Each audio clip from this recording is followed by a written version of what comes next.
Hello friends, स्वागत है आपका हमारे यूट्यूब चैनल कॉम्पिटिटिव वर्ल्ड में। दोस्तों, इस वीडियो में हम जो बातें करने वाले हैं वो आपके एम्स सीआरई 2023 के रिगार्डिंग है। और जो कन्फ्यूज़न फैला हुआ है बहुत सारे लोगों के बीच में कि अगर आपने एक पोस्ट से ज़्यादा के लिए अप्लाई किया है और एम्स के तरफ से बस 2 दिन के एग्ज़ाम डेट जारी हुए हैं, हालांकि वो अभी टेंटेटिव है बट डेट्स तो 2 ही हैं, तो उसमें एग्ज़ाम के डेट्स में भी आगे बढ़ सकते हैं। बट दिन उन्होंने 2 ही रखे हैं, तो 2 ही दिन में पेपर होंगे। ठीक है, तो कन्फ्यूज़न ये बना रखा है कि 100 से ज़्यादा पोस्टेड्स हैं आपके पास, जितने भी निकले हैं अप्रॉक्स 3000 के आसपास वैकेंसीज़ हैं। अगर ओवरऑल सारे पोस्टर्स को मिला दिया जाए तो 100 से ज़्यादा पोस्ट का पेपर 2 दिन में कैसे पॉसिबल होगा? बहुत बड़ा क्वेश्चन है ये। हालांकि पॉसिबिलिटीज़ नहीं है, बट कैसे किया जाएगा उसी के रिगार्डिंग ये वीडियो आपका रहने वाला है। ठीक है, क्या आपने भी एक पोस्ट से ज़्यादा के लिए अप्लाई किया है? अगर किया है तो आपको ये वीडियो देखना चाहिए।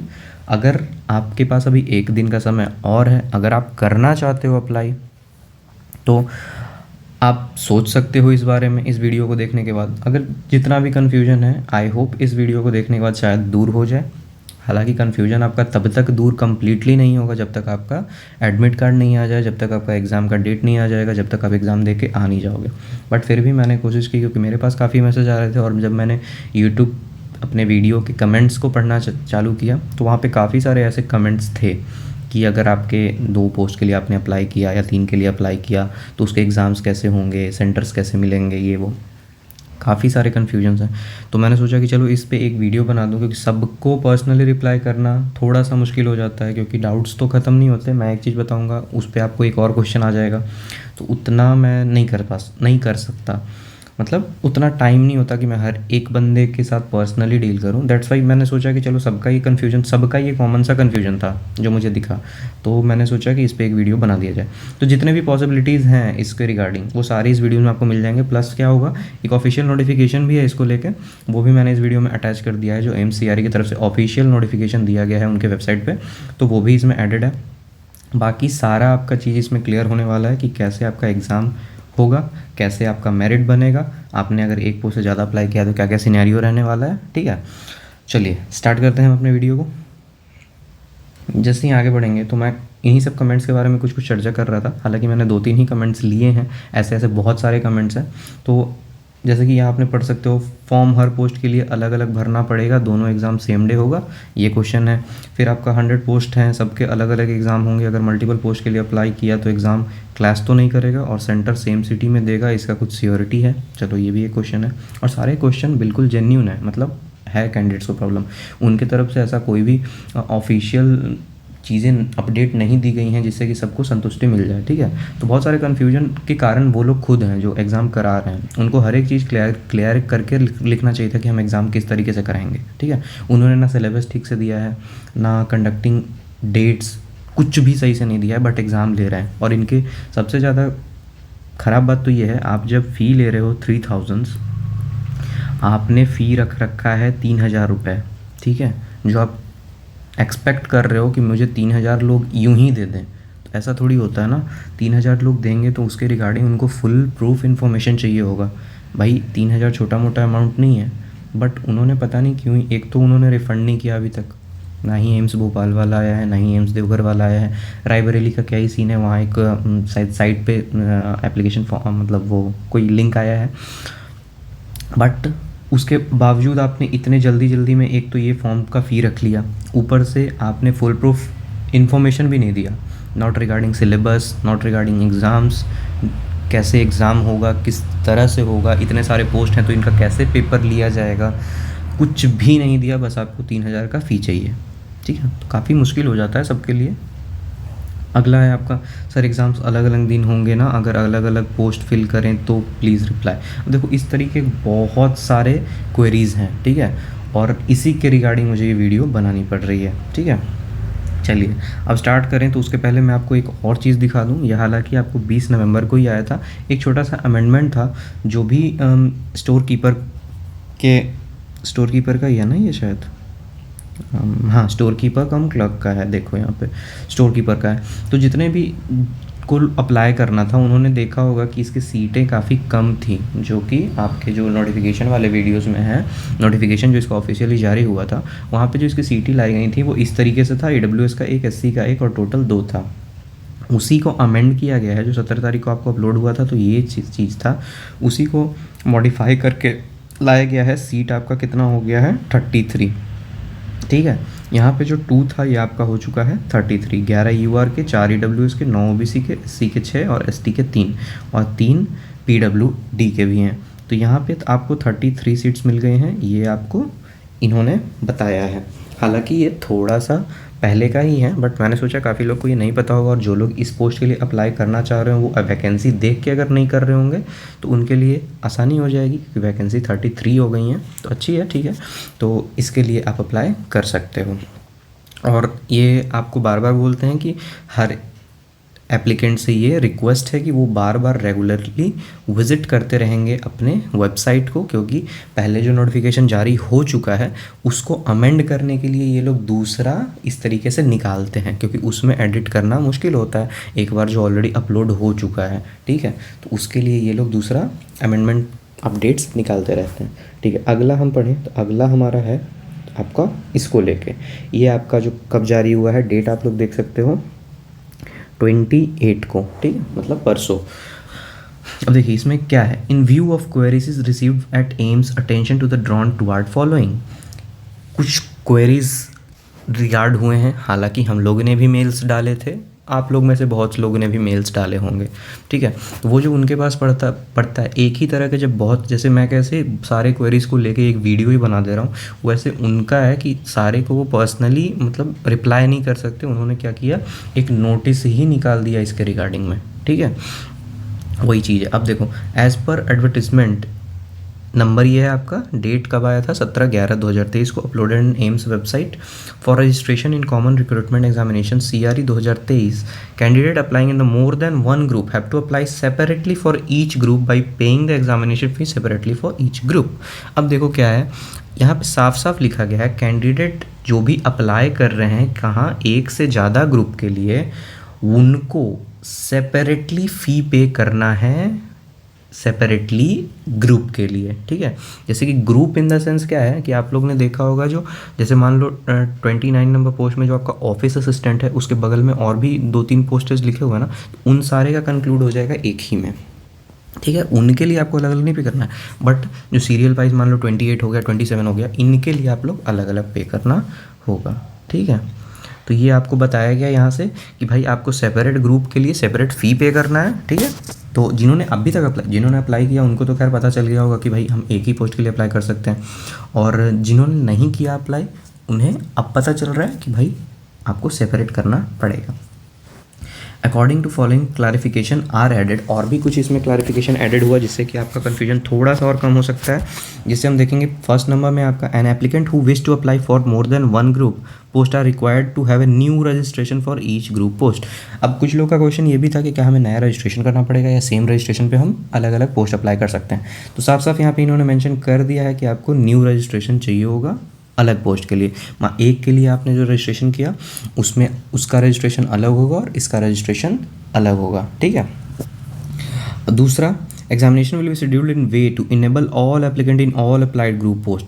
अब इन्होंने लिख तो दिया है कि एग्जामिनेशन इस तरीके से शेड्यूल किया जाएगा दैट वो हर एक एप्लीकेंट को जितने भी पोस्ट के लिए उन्होंने अप्लाई किया है वो उसमें हिस्सा ले सकें, ठीक है। Where merit will be prepared separately for each group among the applicant applied in the respective post group। और मेरिट जो है वो अलग से बनाया जाएगा हर एक ग्रुप के पोस्ट से रिलेटेड, मतलब हर एक पोस्ट का मेरिट क्या बनेगा, अलग अलग बनेगा। अब यहाँ इन्होंने लिखा तो सेम है कि examination will be scheduled in a way to enable all applicant in all applied group post. उसमें सारे को हिस्सा सारे पोस्ट में मिल जाए। मान लीजिए आपने 4 पोस्ट के लिए अप्लाई किया है तो आपका जो हिस्सेदारी होगा, मतलब पार्टिसिपेशन होगा, वो चारों पोस्ट में मिले, इस तरीके से एग्जामिनेशन को इनेबल, मतलब इस वे में कराया जाएगा। वो वे कौन सा रहेगा वो इसके बारे में कुछ जानकारी नहीं है। For guidelines, the number of seat, eligibility criteria, detail information, etc. Please visit the website। इस पोर्टल पे वो तो पुरानी बातें हैं सारी। Applicant must visit the, आपको फिर से वो रेगुलर विजिट करते रहना है अगर कुछ और चेंजेस आते हैं तो, ठीक है। अब देखो मुझे जहाँ तक लगता है ये लोग एक आध नोटिफिकेशन शायद और डालें आपके एग्ज़ाम डेट ख़त्म होने के बाद, मतलब एग्ज़ाम डेट बोल रहा हूँ, ये फॉर्म फिलअप डेट ख़त्म होने के बाद शायद से कुछ भी डाल सकते हैं, क्योंकि पिछले एम्स में भी हमने वही देखा कि भाई जो सिलेबस आया था ना सबका, वो सिलेबस आपके आया था बाद में, बट इन्होंने तो ऊपर ही लिख रखा है पूरा सिलेबस विलेबस कि यहीं से आएगा क्वेश्चन। बट एम्स में या भुवनेश्वर में या ऐसे और भी कई सारे जो एम्स थे जोधपुर वाले, उन्होंने क्या किया था, पहले फॉर्म ले लिया, उसके बाद उन्होंने डिटेल्ड सिलेबस दिया था। चलो अब हम बात करने वाले हैं अपने एम्स सीआरई 2023 के सिनेरियो पे क्या क्या पॉसिबिलिटीज़ पॉसिबल है। ठीक है, जो कि इन सब पढ़ लेने के बाद और इतने एग्ज़ाम्स को देखने के बाद जो मुझे लगता है क्या हो सकता है उनके लिए जो कि एक पोस्ट से ज़्यादा के लिए अप्लाई किए हैं। देखिए आपका जो सीआरई 2023 में होने वाला है और आपने एक पोस्ट से ज़्यादा के अप्लाई किया है, उसके पहले आपको देखना पड़ेगा जो प्रीवियस पेपर हुए हैं, जैसे अलग अलग जो कंडक्टिंग बॉडी रही, जैसे एम्स पटना ने जो पेपर कराया उनका एग्ज़ाम्स भी लगभग 83 पोस्ट के लिए था। ठीक है, 83 पोस्ट के लिए उनका एग्ज़ाम था। डेट्स उनके क्या क्या रहे थे, 19 अगस्त को पहला पेपर हुआ था, फिर 27 को हुआ था, फिर 2 और 3 सितंबर को हुआ था, फिर 21, 23 या 23, 24 ऐसे हुआ था पेपर, और 1 और 2 दिन शायद पेपर और हुए थे इसके बाद। ठीक है, तो इन्होंने इतने दिन पेपर लिए, मतलब 1, 2, 3, 4, 5, 6 लगभग 7-8 दिन में इन्होंने पेपर लिए 83 पोस्टेस का। ठीक है, जबकि ये लोग भी क्या करा सकते थे, 1-2 दिन में करवा ले सकते थे, बट इन्होंने नहीं करवाया। हालांकि 83 पोस्ट में से अब आप लोग कहोगे कि भाई 83 पोस्ट का एग्ज़ाम तो 83 दिन होना चाहिए था, मतलब जैसे 83 पोस्ट का हिसाब से तो क्या होना चाहिए, 1 डे 1 पोस्ट, तो 84 मतलब 83 डेज़ में होना चाहिए। लेकिन इनके यहाँ भी वही हुआ था, जैसे 19 अगस्त को हुआ है तो ग्रुप वाइज हुआ था। जैसे 19 अगस्त को सारे उनके पेपर हुए थे जिनका लेवल 2 या लेवल 1 में था। ठीक है, जो पेमेंट सिनेरियो था वो लेवल 2 या लेवल 1 का, मान लो कि ग्रुप डी का पोस्ट या ग्रुप जिसमें एमटीएस वगैरह आता है ग्रुप सी। और 27 अगस्त को आपका हुआ था ऑफिस असिस्टेंट का, इसी के साथ आपका और भी पेपर्स हुए थे, जैसे इसके साथ और भी कुछ थे, जूनियर एडमिनिस्ट्रेटिव असिस्टेंट या यूँ कह लो कैशियर क्लर्क, इनके साथ इनका था। फिर 2 और 3 सितंबर को आपका कुछ का पेपर हुआ था, फिर 21 और 23 को हुआ था, और 1 और 2 दिन और हुआ था। तो पेपर आपका ऐसे ही होता है, जैसे आज 4-5 पोस्ट के पेपर हो गया ना, तो उसके क्वेश्चन पेपर सेम रहेंगे, बस आपको आपके पोस्ट के हिसाब से कट ऑफ को, मेरिट को बना दिया जाएगा, पेपर सेम ही रहने वाले हैं आपको। ठीक है, फिर ये हो गया पटना एम्स का। पटना भुवनेश्वर में जो हुआ था वो भी exams are held in many dates, मतलब इनके भी पोस्ट वाइज अलग अलग डेट आए थे कि इसका इस दिन होगा, इसका इनके भी शायद इनका पेपर तो और आई थिंक गैपिंग में था, बट ऑलमोस्ट 1 मंथ का टाइम ले लिया था एग्ज़ाम होने में। ठीक है, एम्स भोपाल, अब एम्स भोपाल का तो आपने रिसेंट देखा, जो आपकी 27 नवंबर को पेपर हुआ है। ठीक है, आपका जो 27 नवंबर को ही पेपर हुआ है, हालांकि जो कि आपका आज 30 तारीख है, 2 दिन पहले ही पेपर इसका हुआ है। तो आप लोग सब ने देखा होगा, वीडियो तो मैंने डाल ही रखा है। एग्ज़ाम एक ही दिन हुआ, जबकि सारे ग्रुप सी पोस्टेस का एग्ज़ाम ले लिया गया। तो ऐसा तो नहीं था कि हर एक पोस्ट के लिए सिस्टम पे अलग अलग क्वेश्चन पेपर खुल रहा था, ऐसा तो नहीं था। सारे पोस्टों के लिए एक ही क्वेश्चन पेपर खुला, सब ने वही एग्ज़ाम दिया, बट सब ने अलग अलग पोस्ट के लिए दिया। ठीक है, यहाँ से आप लोग को कुछ बातें क्लियर हो रही होंगी कि आपका एग्ज़ाम किस बेसिस पे कैसे कंडक्ट कराया जा सकता है। ठीक है, तो 27 नवंबर को पोस्ट आपको यहाँ भी लगभग 13 से 14 पोस्ट तो थे ही, एम्स भोपाल के अंदर भी। तो 13-14 के पोस्ट का एग्ज़ाम एक दिन में कंडक्ट हो गया ना, सबका पेपर सेम रहा, बट आपको यहाँ से क्या किया जाएगा, जैसे आपने एलडीसी के लिए किया या यूडीसी के लिए किया या स्टोर कीपर के लिए किया या ड्राइवर के लिए किया, सबके हिसाब से आपके मेरिट अलग अलग बन जाएंगे, क्वेश्चन पेपर आपका सेम रहा। हालांकि ये चीज़ें गलत हैं, मैं कहूँ तो बिल्कुल गलत है। अब जैसा कि मैं कहूँ कि यूपीएससी और एसएससी अगर साथ में कंबाइन कर दे कि भाई यूपीएससी से आप आईएएस बनते हो, आईपीएस बनते हो, एसएससी से आप पोस्टल असिस्टेंट भी बनते हो और एक्साइज इंस्पेक्टर भी बनते हो। ठीक है, यूपीएससी आप आईएएस बनते हो, आईआरएस बनते हो, आईपीएस बनते हो, बहुत कुछ बनते हो आप लोग, और इन दोनों का पेपर एक दिन कंडक्ट करा दिया जाए और मेरिट वाइज सबको बांट दिया जाए, तो क्या ये पॉसिबल है? क्या जो बंदा एसएससी के लिए प्रिपेयर करता है, क्या वो यूपीएससी का सिलेबस पढ़ने जाएगा? बिल्कुल नहीं पढ़ने जाएगा। जो बंदा यूपीएससी का तैयारी करता है, वो क्या एसएससी का मैथ और एसएससी का रीजनिंग पढ़ने जाएगा? नहीं पढ़ने जाएगा। तो ये गलत चीज़ें हैं, बट ये यही करा रहे हैं, तो इसमें हम कुछ नहीं कर सकते। हम बस अगर हमने इनके एग्ज़ाम को फिलअप किया है तो हमें इनके प्रोसेस इनके हिसाब से चलना पड़ेगा, हम उसमें कोई बदलाव नहीं ला सकते। बट हम समझ सकते हैं उस चीज़ों को। हालांकि ये चीज़ें गलत हैं कि एक ड्राइवर के लिए भी वही एग्ज़ाम और एक यूडीसी एलडीसी स्टोर कीपर के लिए भी वही एग्ज़ाम, गलत बातें हैं। तो ठीक है, बट यही हुआ ना 27 तारीख को, तो आपका यही हुआ। तो यही चांसेस हैं कि आपके आने वाले सीआरई में भी होगा, क्योंकि डेट्स उन्होंने मात्र 2 दिए हैं। यहाँ से इतनी बातें क्लियर होंगी आपको। अब देखिए सीआरई का जो सिनेरियो रहने वाला है वो आपका एडमिट कार्ड का डेट क्या दिया गया है, 12 दिसंबर का दिया गया है। एग्ज़ाम का डेट आपका उसी हिसाब से 18 और 20 को है। हालांकि ये टेंटेटिव है, मतलब बदलाव हो सकते हैं इसमें, कोई फाइनल डेट ये नहीं दिया गया है। हाँ, एडमिट कार्ड का डेट अगर फाइनल है तो इस दिन आपको पता चल ही जाएगा कि आपका एग्ज़ाम का डेट क्या रहने वाला है। अब टेंटेटिव होने के बाद भी इन्होंने दिया तो 2 ही डेट है। हालांकि टेंटेटिव डेट बहुत लोग देते हैं, बट वो एक एग्ज़ाम का होता है। जैसे एसएससी कंडक्ट कराती है, सीजीएल, सीएचएसएल, एमटीएस, ऐसे बहुत सारे कंडक्ट, तो सबका टेंटेटिव डेट ये लोग देते हैं। बट जब टेंटेटिव रहता है तो वो सिर्फ सीजीएल का होता है, जब आता है तो सिर्फ सीएचएसएल का होता है, आता है तो सिर्फ एमटीएस का होता है। ऐसा थोड़ी होता है कि तीनों का पेपर एक बार में हो जाए और फिर उसके अलग अलग हिसाब से मेरिट के। अच्छा, आपने सीजीएल का पार किया है तो सीजीएल में आ गए, आपने सीएचएसएल पार किया तो इसमें आ गए, एमटीएस का पार किया तो इसमें आ गए। ऐसा नहीं होता ना, और ऐसा होना भी नहीं चाहिए। अगर आप डिफरेंट कंडक्टिंग बॉडी में एग्ज़ाम ले रहे हो तो आपको डिफरेंट एग्ज़ाम लेना ही चाहिए। बट यहाँ पे वैसा कुछ है नहीं। तो इन्होंने डेट, मेरा कहने का सिंपल सा मतलब ये है कि डेट तो इन्होंने दे दिया है कि भाई टेंटेटिव हो चाहे कुछ हो, डेट तो एग्ज़ाम आपके 2 ही दिन में होंगे। मान के चलो कि 18-20 की जगह 22-24 हो जाए, 26-28 हो जाए, ये पॉसिबल है टेंटेटिव लिखने के अनुसार। टेंटेटिव का मतलब वही होता है, डेट आगे बढ़ सकता है। बट दिया इन्होंने 2 ही डेट है। अगर इन्हें बढ़ाना होता तो ये 4-5 डेट कर सकते थे, या बहुत अच्छा मौका आपको, बहुत अच्छा किस्मत रही आपकी तो ये टेंटेटिव ये चेंज होके 3-4 दिन हो सकता है। बट 3-4 दिन में भी पोस्ट तो आपको 100 है ना, काफ़ी ज़्यादा पोस्टेज होते हैं ये, 100 पोस्ट। तो चांसेस आपके वही हैं, बहुत बढ़िया चांस है कि आपका वही चीज़ होने वाला है कि आपके एक दिन में बहुत सारे पोस्ट के पेपर होंगे। आपने अगर सेम डे में अप्लाई किया है, जो आपके मान लो एक दिन का पेपर है, उसी दिन आपने 3 पोस्ट के लिए सपोज अप्लाई किया, 3 पोस्ट के लिए आपने अप्लाई किया और तीनों ही पोस्ट के एग्ज़ाम आपके एक ही दिन में हैं, तो कुछ नहीं होगा। तीनों पोस्ट का पेपर आपका सेम रहने वाला है, क्वेश्चन पेपर सेम रहेगा। आपने जो एग्ज़ाम दिया उसी एग्ज़ाम के उसी मार्क्स के बेसिस पे आपको तीनों के मेरिट लिस्ट में जगह मिलेगा।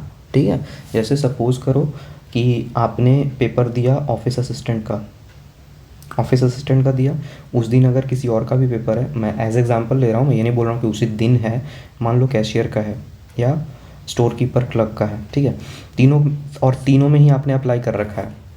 आपके मान लो 100 आउट ऑफ, मतलब 80 का ही पेपर है, आपके मान लो 80 आउट ऑफ 65 नंबर आ रहे हैं। 65 नंबर में अब क्या होगा कि जैसे ऑफिस असिस्टेंट में कुछ कट ऑफ जाएगी, कुछ अलग, तीनों के कट ऑफ्स अलग रहेंगे, ठीक है।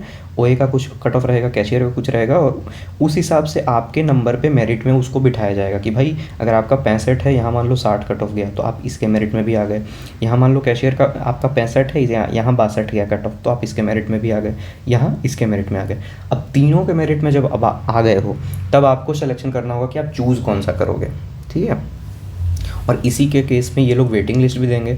वेटिंग लिस्ट देने का बस वही कारण होगा इनका कि भाई अगर जो बंदे एक से ज़्यादा पोस्ट के लिए अप्लाई कर रहे हैं और दोनों में अगर क्वालिफाई कर जाएं, ज्वाइन तो वो किसी एक ही में करेंगे, तो एक सीट तो वैसे खाली रह जाएगा, फिर वेटिंग लिस्ट वालों को मौका मिल जाएगा। तो यही चीज़ें होने के चांसेस हैं। अब देखो, अब मैं आपको बताता हूँ बाकी आगे सिनेरियो क्या रहने वाला है।